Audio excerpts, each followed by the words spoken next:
Wir sind Melanie und Sabrina. Herzlich willkommen oder willkommen zurück zu unserem Kanal Two Cooks One Kitchen.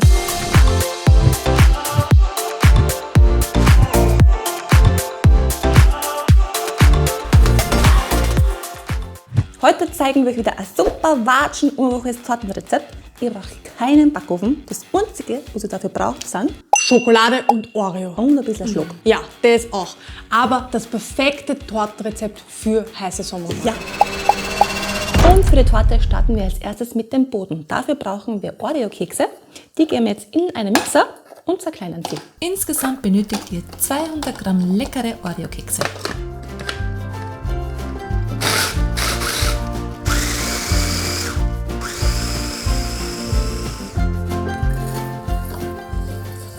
Zu den zerkleinerten Oreo-Keksen geben wir jetzt flüssige Butter. Den vorbereiteten Keksboden, den geben wir jetzt in eine Tortenspringform.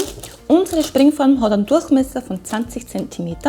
Den Boden haben wir mit Backpapier ausgelegt und die Innenseite mit einer durchsichtigen Backfolie. Die Keksmasse verteilt ihr gleichmäßig in der Springform, drückt sie mit einem Marmeladeglas oder Glas oder was auch immer flach und gebt den Keksboden in den Tiefkühler. Während das im Tiefkühler ist, machen wir die Schokoladenschichten. Ihr braucht 100 Gramm dunkle, 100 Gramm Vollmilch, 100 Gramm weiße Schokolade und pro Schicht jeweils ein Blatt Gelatine und 60 Milliliter Milch. Und als erstes nehmen wir die dunkle Schokolade her. Ihr braucht am besten eine dunkle Schokolade mit einem Kakaoanteil von 70%.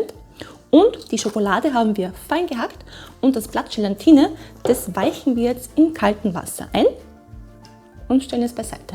Während die Gelatine aufweicht, mixt ihr 450 Milliliter Schlagobers steif auf und teilt diesen dann auf 3 Schüsseln gleichmäßig auf. Für die erste Schicht braucht es jetzt nur eine Schüssel mit Schlagobers. Die restlichen 2 Schüsseln, die geben wir in den Kühlschrank.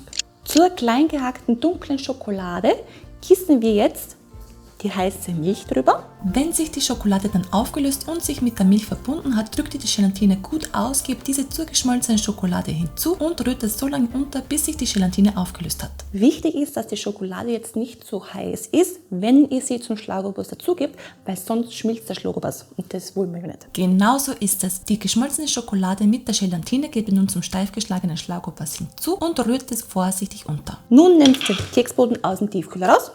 Und jetzt geben wir die herrliche dunkle Schokolade, die ist schon quasi wie ein Mousse, auf den Keksboden drauf und verteilen gleichmäßig.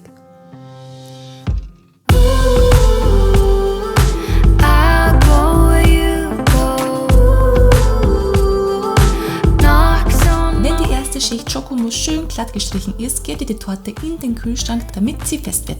Die Torte war jetzt für circa eine halbe Stunde in den Kühlschrank und die Schicht ist schon super fest geworden. Jetzt fangen wir mit der zweiten an. Und dafür braucht ihr wieder Schokolade und diesmal eine Vollmilchschokolade. Die haben wir wieder klein gehackt. Und als erstes tut ihr wieder ein Blatt Gelatine in Wasser einweichen und stellt es beiseite. Während die Gelatine wieder einweicht, gebt ihr 60 ml heiße Milch zu 100 Gramm Schokolade und sobald die Schokolade geschmolzen ist, drückt ihr die Gelatine wieder gut aus, gebt sie zur geschmolzenen Schokolade hinzu und rührt es so lange unter, bis es sich auflöst. Die Schokolade gebt ihr zum steif geschlagenen Schlagobers hinzu, hebt sie vorsichtig unter, gebt die Vollmilchschicht auf die dunkle Schokoladenschicht drauf und gebt die Torte wieder in den Kühlschrank, bis die Vollmilchschokoladenschicht fest wird. Die Vollmilchschokoladeschicht ist super angestockt. Jetzt fällt nur mal die weiße Schokolade und dann sind wir schon fertig. So ist es. Für die letzte Schicht braucht ihr 100 Gramm fein gehackte weiße Schokolade. Da gießt ihr wieder die heiße Milch drauf und sobald die Schokolade geschmolzen ist, gebt ihr wieder die Gelatine hinzu, gießt dann die Schokolade zum Schlagobers hinzu, hebt das Ganze unter und gießt die weiße Schoko auf die Vollmilchschicht drauf. Die Torte geben wir jetzt wieder in den Kühlschrank und dort muss sie 4 bis 6 Stunden kühlen und dann können wir schon servieren.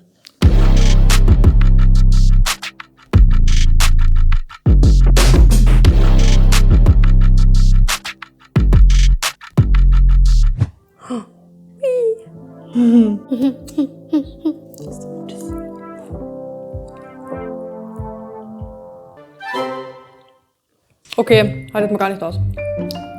Also das geht eigentlich auf der Zunge. Es ist so ursmooth. Voll smooth. Ja. Ein Traum. Für jeden Schokofan da draußen ein absoluter Muss. Ja, cool. Check. Check, auf jeden Fall check. Schokofans, diese Torte ist für euch ein Muss. Und noch dazu, der geht so watschen einfach. Ja, Ihr braucht auch gar nichts backen. Ihr braucht für die ganzen Schichten die gleichen Zutaten. Ja. Und ihr müsst überhaupt keine komplizierte Creme machen. Der ist in einer Viertelstunde gemacht. Wenn man die Wartezeit zwischen den Schichten nicht mit einberechnet, ein Traum. Unbedingt nachbacken. Unbedingt. Danke fürs Zuschauen. Viel Spaß beim Nachbacken und bis zum nächsten Mal. Bis zum nächsten Mal. Tschüss, Tschüss, Baba. Baba. Ich weiß auch gar nicht, welches nicht mein Besten schmeckt.